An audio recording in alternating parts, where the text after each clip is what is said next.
तर 2023 संपते आणि 2024 ची सुरुवात होते। या नववर्षाची सुरुवात दारू पिऊन करण्याऐवजी दूध पिऊन करावी असं विश्व हिंदू परिषदेने तरुणाईला आवाहन केलेलं आहे। स्त्रीचा तांडव जो आहे हा बंद करावा।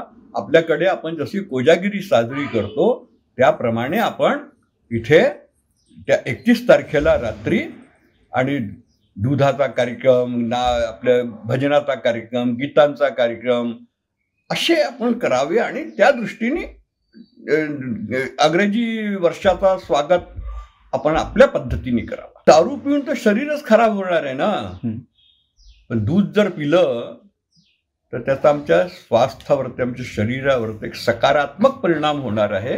दारूचे नकारात्मक परिणाम आमच्या शरीरावरती, बुद्धीवरती, मनावरती होतातच। तर नववर्षाची सुरुवात दारू पिऊन करण्याऐवजी दूध पिऊन सुरू करावी असं आवाहन तरुणाईला विश्व हिंदू परिषदेकडून करण्यात येत आहे।